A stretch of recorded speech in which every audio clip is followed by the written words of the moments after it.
dengan Lut. Jadi kehancuran kaum Lut, baru setelah itu kehancuran kaum Syuaib. Dan letaknya kaum Madian ini, dia dekat dengan satu danau yang terletak di Laut Mati, yang di situ diadab kaum Lut. Di antara kejahatan kaum Syuaib ini, ingat masing-masing nabi itu ikhwan, diutus kepada kebiasaan yang berbeda. Nuh diutus kepada kaum yang bermasalah akidahnya, karena kesyirikan pertama di zaman Nuh, ketika mereka mulai menyembah Wud dan anak-anaknya Yaguz, Ya'uq, Nasr, dan sebutkan dalam surah. Kemudian Lut diutus kepada kaum yang akhlaknya rusak, ya kan? Lah Syuaib ini diutus kepada kaum yang ekonominya rusak. Jadi satu masalah keyakinan Nuh, satu masalah akhlak Lut, ini masalah ekonomi.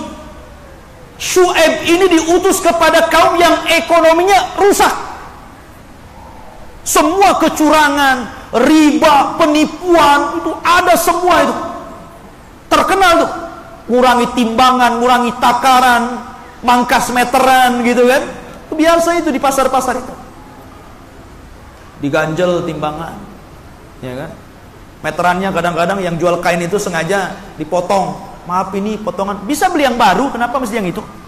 Kadang-kadang nggak pakai meteran gitu kan, meterannya dibuang, pakai ini saja kan, pakai tongkat. Belum tentu 1 meter itu tongkat itu kan itu. Ya. Tapi memang kaum ini rusak ekonominya. Masya Allah, semua kecurangan ada di sini kaum Nabi Syuaib ini. Makanya kemudian Allah Subhanahu Wa Taala menjelaskan kepada Nabi Syuaib itu ketika berdakwah kepada kaumnya, wa auful mikyala wal mizan wa la tabkhasu fil ard, ya. Hendaklah kalian itu memperbaiki timbangan kalian, meteran kalian, takaran kalian gitu kan. Ini menunjukkan apa? Rusaknya ekonomi, riba, zalim, penipuan, ada semua di kepada kaum Syuaib. Selain itu juga kaum Nabi Syuaib ini terkena rampoknya. Sampai saya pernah diajak oleh salah satu ikhwan berdakwah di daerah mana? Daerah Palembang. Palembang ke sana gitu kan. Maaf nih orang Palembang. Jadi saya waktu itu diantar ke rumah istrinya. Dia bilang, "Ustadz, ini satu kampung di sini ini, kalau karetnya tidak bagus ekonominya, semua jadi perampok," katanya. Ngeri juga, rupanya saya masuk ke kampung perampok. Ya. Kenapa saya nggak dirampok? Tenang, ada saya, katanya. Ya.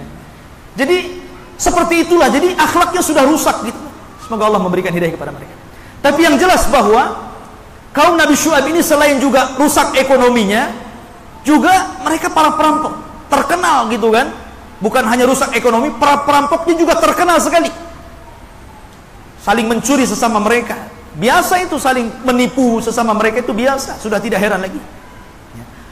La ikhwatu fiddin yang dimuliakan Allah Subhanahu Wa Taala, mereka juga menyembah pohon, dan pohon itu disebut Aikah. Makanya kaumnya Syuaib disebut Ashabul Aikah. Dalam Quran disebut Madian, ada juga disebut Ashabul Aikah, karena Aikah itu pohon yang disembah oleh orang-orang Madian. Nah, Syuaib diutus kepada kaum Aikah dan juga kaum Madian. Di antara Allah mengatakan tentang dakwahnya, wa ila madyana akhahum Syuaib ya qaumi ibudullaha ma lakum min ilahin ghairu. Seluruh para nabi ini dulu yang dimulai dakwahnya. Wahai kaumku. Dan kepada Madian diutus kepada mereka saudara mereka Syuaib, dakwahnya pertama kali tauhid. Ubudullah, sembahlah Allah, ma lakum min ilahin ghairi, karena tidak ada Tuhan yang berhak disembah kecuali Allah. Maknanya di sini orang itu kalau sudah baik tauhidnya, pasti yang lainnya baik. Makanya seluruh para nabi dan rasul memulakan dakwah itu tauhid dulu. Walaqad ba'atsna fi kulli ummatir rasulan an ibudullaha wajtanibut taghut.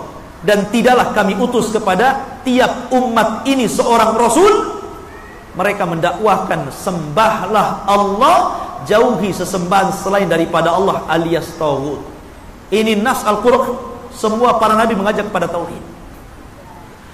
Lah ketika itu Nabi Syuaib diberikan berbagai macam mukjizat sama dengan para nabi. Semua para nabi itu diberikan mukjizat. Karena sering saya katakan keanehan itu ada 3 kan? 1 mukjizat diberikan kepada para nabi dan rasul. 2 karamah diberikan kepada para wali-wali Allah. Dan 3 sihir diberikan kepada para dukun. Jangan kutukar karomah dengan sihir. Banyak orang yang ketukar tuh. Ya, wali disebut dukun, dukun disebut wali. Tapi kebanyakan dukun disebut wali biasanya. Karena biasanya ustadz ngerangkap dukun. Ya. Makanya dukunnya hilang, ustadznya yang tampak. Karena dukun dengan ustadz itu beda tipis. Ya. Tetapi yang jelas bahwa seluruh para nabi itu diberikan mukjizat. Termasuk juga Nabi Syuaib ini diberikan mukjizat oleh Allah Subhanahu wa taala, dan mukjizatnya disaksikan kaumnya. Ya. Sehingga Allah mengatakan, "Qad ja'akum bayyinatun min rabbikum." Telah datang kepada kalian bukti-bukti Allah, kata Nabi Syuaib itu. Telah datang kepada kalian dari Rabb kalian bukti-bukti Allah. Kenapa kalian tidak sadar juga? Maka kemudian mengatakan, "Fa'auful kaila wal mizan wala tufsidu fil ardh." Di antara tugasnya Nabi Syuaib mengatakan, pertama, perbaiki ekonomi kalian. Jangan suka mengurang-urangi takaran dan timbangan. Jangan suka memotong-motong meteran. Ya. Kemudian jangan merusak bumi, jangan jadi perampok, itu maksudnya.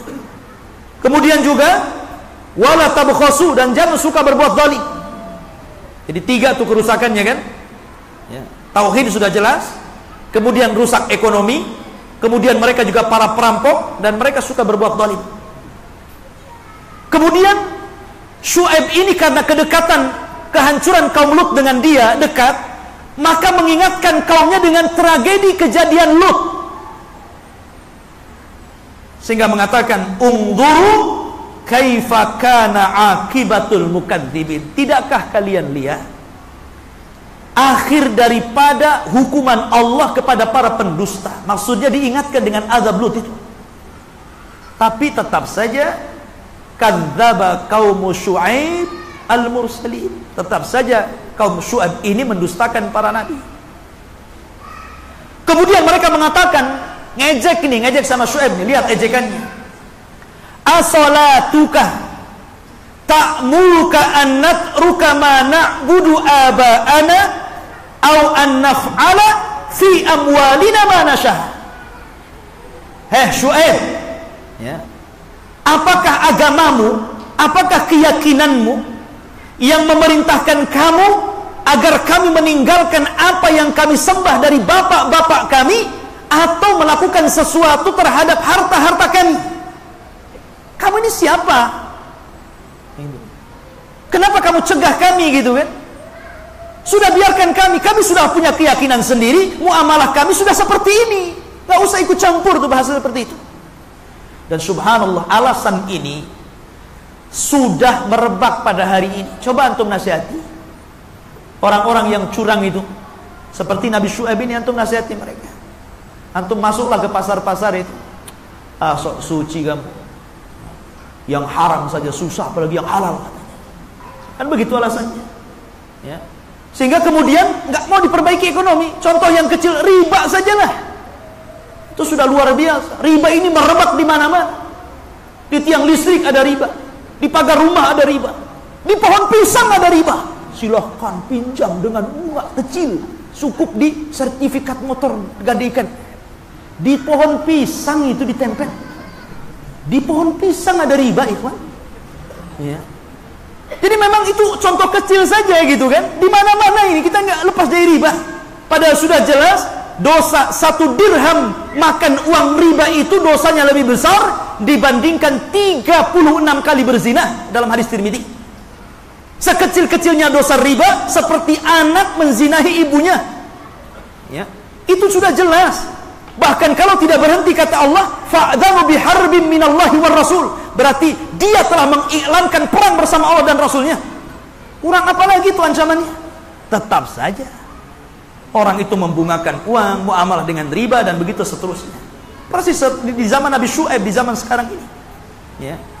Makanya kemudian Marah ini kaumnya Nabi Syuaib ini. Hai Syuaib, apakah agamamu yang memerintahkan kami ini untuk meninggalkan keyakinan kami terhadap bapak moyang kami? Makanya sering saya katakan ikhwan, bahwa kalau orang terlalu kuat memegang ajaran nenek moyang, susah hidayah masuk.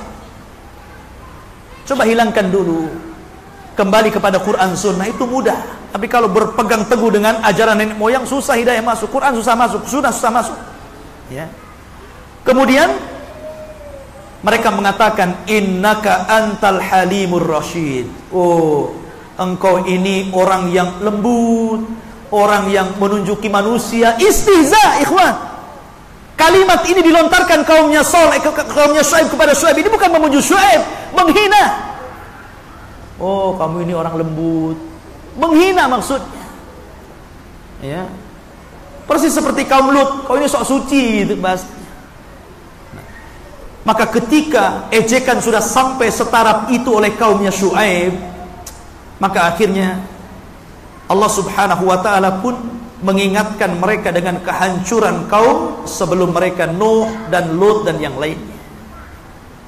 Lihat di sini, setelah mereka kemudian terlampau luar biasa, akhirnya Allah Subhanahu wa ta'ala mengirim nih, ini kita baru masuk bagaimana azab yang Allah timpakan, kehancuran kepada umat sebelum kita, kepada kaumnya Nabi Syuaib ini. Di antara azab yang Allah Subhanahu wa ta'ala timpakan adalah kebalikan daripada kaum Ad. Antum tahu azabnya kaum Ad? Sudah saya ceritakan, kaum Ad itu diutus angin yang kencang, kemudian mengangkat seluruh manusia yang kufur ke langit, dan tidak diturunkan selama 7 malam 8 hari. Artinya ditiupkan roh, ditiupkan angin yang kencang, rihan sarsara. Tapi kaumnya Nabi Syuaib ini sebaliknya, dihentikan, tidak ada angin. Bayangkan, nggak ada oksigen, nggak ada angin sama sekali. Nggak bisa bayangkan, ini kebalikannya kaum Ad nih. Allah stop angin, nggak ada yang bergerak satupun, nggak ada hawa, nggak ada oksigen. Bisa bayangkan tuh, ya. Orang kan perlu angin, perlu nafas itu. Ini dihentikan angin, la yataharrak, nggak ada yang bergerak sama sekali, ya. Kemudian setelah itu, bukan hanya dihentikan angin, Allah berikan rasa panas dari cuaca panas yang luar biasa. Datang hawa panas. Kan ikhwan, kalau ada terik matahari kemudian datang angin, kan minimal yang ngurangi itu panasnya, ya. Coba, ini sudah panas, nggak ada kipas, tantum banjir keringat tuh. Dan itu berhari-hari, ikhwan. Anda bisa bayangkan itu, panas sekali, nggak ada angin sama sekali gitu kan, ya. Dan panasnya luar biasa, sampai mereka hampir mati saking kepanasannya. Baru setelah itu Allah Subhanahu wa ta'ala kirim awan yang berwarna hitam. Dikirim awan. Tentu kalau sudah ada awan kan minimalnya bisa naungin mereka kan. Ketika ada awan itulah, semua satu kampung ini, kampung Nabi Syuaib ini yang kufur, keluar semua, anak-anak, laki-laki, perempuan, nenek, muda, semua keluar mengejar awan tadi. Setelah mereka berada di bawah awan, merasa sudah dinaungi, mereka tidak paham bahwa ini permulaan azab. Memang digiring ke satu tempat oleh Allah Azza wa Jalla. Setelah mereka berada di bawah awan itu, ikhwan, dari situlah Allah Subhanahu wa ta'ala mengirim malaikat Jibril. Kemudian Jibril berteriak dengan satu teriakan yang memekikkan gendang telinga. Cukup satu teriakan Jibril, fa asbahu fi darihim jasimin, kata Allah. Maka mereka semua meninggal dunia tertelungkup di atas lutut-lutut mereka. Tidak ada satupun yang hidup.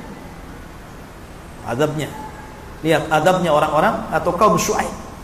Makanya Allah mengatakan fa akhadahumullahu adzaba yaumidz dzullah. maka Allah datangkan azab pada hari ketika ada awan yang menaungi mereka. Innahu kana adabu yaumin adzim. Itulah azab yang sangat besar yang Allah timpakan kepada mereka. Maka Allah selamatkan Syuaib. Walamma jaa amruna najjayna Syuaiban walladzina amanu ma'ahu birahmatin minna. Dan ketika datang perkara kami, kata Allah, kami selamatkan Syuaib dan orang-orang yang bersamanya. Maka Allah selamatkan Nabi Syuaib.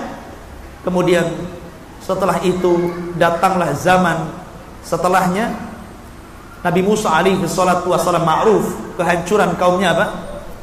Ditenggelamkan Fir'aun. Bayangkan Nabi Musa itu berangkat bersama Bani Israel, jumlahnya 600 orang, dikejar itu. Sementara tentara Fir'aun itu 3.000 lebih mengejar Bani Israel, ya. Kemudian oleh tongkatnya Musa dipukulkan, jadilah 12 jalan. Kemudian mereka selamat. Kemudian Fir'aun masuk dan Allah tenggelamkan tepat pada tanggal 10 Muharram. Inilah diantara kehancuran-kehancuran umat